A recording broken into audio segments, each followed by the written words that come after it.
What's up, guys? Inigami here, and it's time for me to make my very first and official Zenigami tier list. That's right, we're gonna put all the treasure map characters on a tier list. I know I normally completely dislike tier lists, but there have been some actually decent questions about which treasure map characters should you get first, since there is now the blue ticket shop. This is less of an order of like what characters are good, and more of an order of which characters you should prioritize if you are playing OPTC, you have blue tickets that you need to spend, and you're trying to buy treasure map characters you do not have. Very important to note that you do not need to max rainbow any of these characters except for one. None of these characters should you max rainbow that quickly. Don't get the extra copies of these characters. It takes about 10,000 treasure map points-ish. I like trying to remember it. It's like less than 10,000 blue tickets.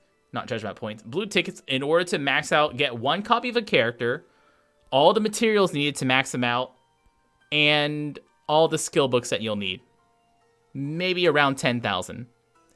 If you want to rainbow them, that's going to be an additional 8,000 points. So it's almost as expensive to rainbow them as it is to just get them in the first place.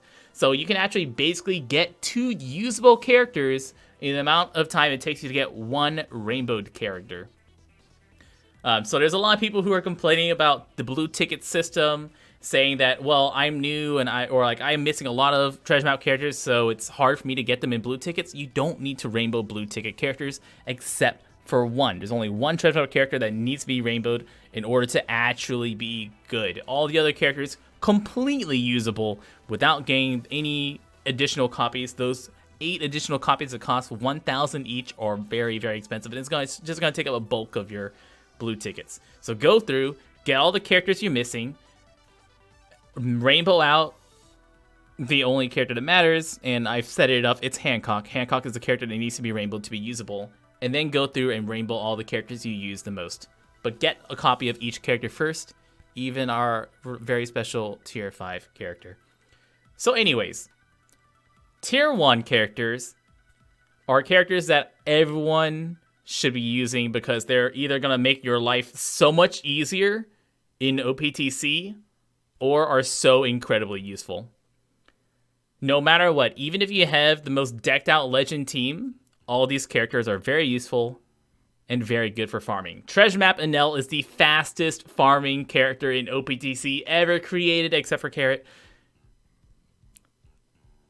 Carrot beats Enel, obviously, but except for Carrot teams, Treasure Map Enel just makes things so fast. Both as a captain and as a sub, super, like, the best Fortnite farmers that you can just close your eyes and just attack, and Enel will just kill everything. And he's a great sub that just makes things work really, really well. Treasure Map Enel is very good. Cavendish is great, and especially great on driven teams, where you can use them both as a free-to-play captain with a friend, Legend Dofi, or as the sub on Legend Dofi teams. Amazing, makes that super duper. Big Mom is so important on so many fights that give you positive buffs. Big Mom gets rid of those positive buffs. If you use an Orb Manipulator in Big Mom, she gives you several attack boosts, or boost, affinity boosts, whatever. Makes her great. Very, very important to use Big Mom, no matter what. And Croc is actually tier 1 good.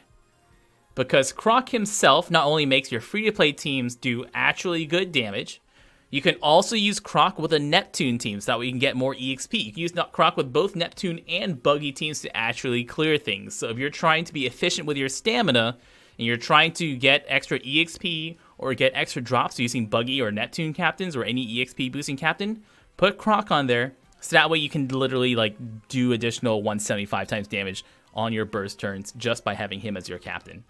So good. Croc also, by becoming your captain, makes it so that way anyone who's checking for a striker, a cerebral, so treasure map Sabo now works no matter who your captain is. If you have Enel, Coliseum Kid now works no matter who your captain is with treasure map Croc. I think I said treasure map Enel. Treasure map Croc. So Croc is absolutely so freaking good. So these characters are your top priority characters. Get them, get their skill ups, get their limit break. Now we're going to move on to Tier 2. Our Tier 2 characters are Ace and Hancock. Hancock doesn't need to be up here. Tier 2 is basically Ace. And the reason Ace is tier 2 is because if you have enough rare recruit characters that are really, really powerful, you don't really need to prioritize Ace too much. Ace has a very short cooldown, which makes him great for speed farming. He's a great free-to-play captain, but if you have enough legends, you may not need to use Ace really. Like if you have good type boosters or boosters, Shanks and Akainu legends, then you don't need to have Ace on those teams because you already have your type booster, you already have your manipulators, you have all that. But for free-to-play, Ace is absolutely badonkers, badonkadonk amazing. Hancock is important because Hancock is the only character that actually needs to be rainbowed in order for her to be good. A non-rainbowed treasure map Hancock is a rainbow treasure map Hancock is really, really good. You basically lose out on half of her special if you don't have her rainbowed. That makes her incredibly expensive to max out. So you actually can put her really, really far back on your priority of who you're maxing out behind the tier 3 characters. If you're using a shooter team though, Hancock becomes really, really good. If you're using a shooter team, Hancock becomes the best free-to-play captain you have available. Shooters are being really, really, really pushed right now in One Piece Treasure Cruise with like Zephyr and Capone. So shooters get more and more useful. Hancock gets better and better and better. Also, if you have consistent orb manipulators, Hancock gets even better. So very, very good, but Hancock is very, very expensive. You can prioritize her less, but if you're going to go for Hancock, you have to rainbow her out so that you can actually use her. Tier 3 boys. All these tier 3 boys are all very useful in the right teams. So these are all generally incredibly, absolutely badonkers good guys, but they're either usually going to make things easier or make things possible as subs. So Luffy, super good. One of the best free-to-play subs you'll have available to you because he is a universal 175 times affinity booster. Of these guys, Luffy needs to go first. Whitebeard is so good for farming, especially if you're on global where Whitebeard is boosted more often on treasure maps, so that way you can use him on a shorter cooldown. Whitebeard special, because it has barrier penetration, just kills fodder units and makes Whitebeard incredibly good. On the opposite side of killing fodder units, you have Jack.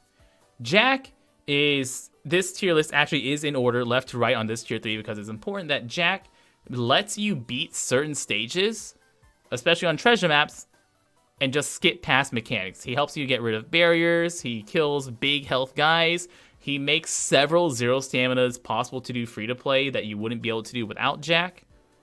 Very nice. Law is on tier 3 right now because Carrot is our new legend, and a Law captain with a Carrot friend captain is an incredibly fast team to make that actually works out very well. Because Law will reduce your cooldowns, you can use him several times on a Carrot team, so that way you can actually use those longer cooldown specials. On Carrot, you can easily get 2 specials off with Law, especially if you rainbow him. So that way your Carrot can use characters with longer cooldowns. And Law has good overlaps with Carrot. I believe it's Fighter, Slasher, and Cerebral that they overlap. So Fighter, Slasher, Cerebrals on Law and Carrot team, very good for farming. And then you have Shanks. And Shanks just goes on every team because he is the best free-to-play Sabo style adds damage to per hit special out there. Shanks is a good captain. Shanks's burn reduction isn't that important, but he's just solid to have all around. Makes a lot of fights just straight easier, especially since you can use him very early on. Not there for the big damage, but he is there to make those stage 3 to 4 fights a lot easier. That you just save your Shanks special, use him on stage 3 and on stage 4. Then you go on stage 5 and do that boss, whatever it is if you're doing on Colosseums. Tier 4 characters. Tier 4 characters start to get less useful. So these characters, especially Sabo, do absolutely have spots. Now, Treasure Map Nami is the newest character on this tier list. Treasure Map Nami is going to vary how useful she is depending on who you have.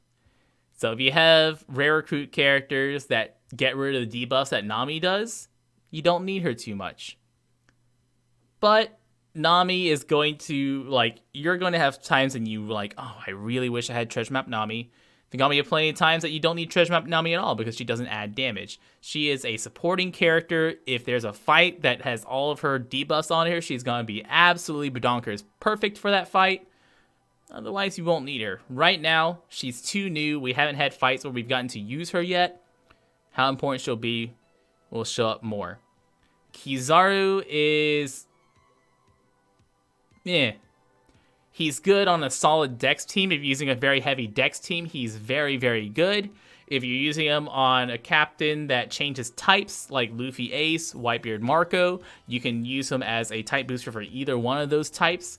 Biggest thing about Kizaru is that he's a 3-turn type booster, so you can use him for stage 4 and on stage 5. And important thing as a 3-turn booster, he dodges special interrupts. So you can use it on stage 4, get into the boss stage, have your type boost if your boss clears buffs on interrupts or has some sort of special interrupt on type boost. Zoro Sanji is a great free-to-play Dex and Psi captain. Great free-to-play Dex and Psi orb booster, the biggest orb booster for free-to-play. Hey, get out of here, you. We're working here. But Zoro Sanji is often adding damage and making fights easier and less of making them possible in the first place. Sabo, if you have a strong cerebral team, Sabo gets kicked up really high. So Sabo, like Hancock, if you have the right team, Sabo needs to shoot up to tier 2 at the minimum because he makes cerebral teams so good. Self-fulfilling conditional attack booster or manipulator as well. You can use him as a free-to-play captain for cerebral. Works great with Treasure Map Croc. If you're using cerebral teams often, Sabo goes great. You can also use him as a sub on Treasure Map Croc teams. So that way you swap into Croc and you have a conditional type boost. And then the last tier is Mihawk tier. Treasure Map Mihawk tier, right here. Oh, Treasure Map Mihawk. There was a time in your life when you were holy badonkers good. But nowadays, not as useful. We not only do slasher teams not get too much use nowadays, but if you're using a slasher team, you're probably using a Legend Zoro, and he already is a chain locker for you. And then you have Raid Boss Dofi, or any slasher or booster, and then you don't need Mihawk, right? You have a Raid Boss as a 2x orb booster, you have your Legend Zoro as your type booster and chain locker, and then you don't need this Mihawk at all. So that's the problem with Mihawk, is that you already have characters that does what he does. He's still the best free-to-play slasher captain that you can get. Once again, Treasure Map characters are all like basically the best farmable characters in the game. But you can wait off on this Mihawk. I would actually say that it is more important to rainbow a few characters before maxing out this Mihawk. You can get him, but I would say I would actually put rainbowing Hancock above getting Mihawk in the first place. Don't forget, guys, that if you're doing a treasure map and one of these characters is boosted during that treasure map, you should absolutely prioritize getting them, so that way you can use them on that treasure map, get those extra points. So let's say that we're doing the brand new Kaido treasure map, and I don't know, Zoro Sanji is boosted on that. We already actually have the treasure map boosters. I don't know who they are right now, so just pretend like Zoro Sanji is. Then get that Zoro Sanji early, so that way you can use them on the treasure map, get additional points, stuff like that. And if you're on global, a lot of them are boosted. Anyways, guys, that is my tier list.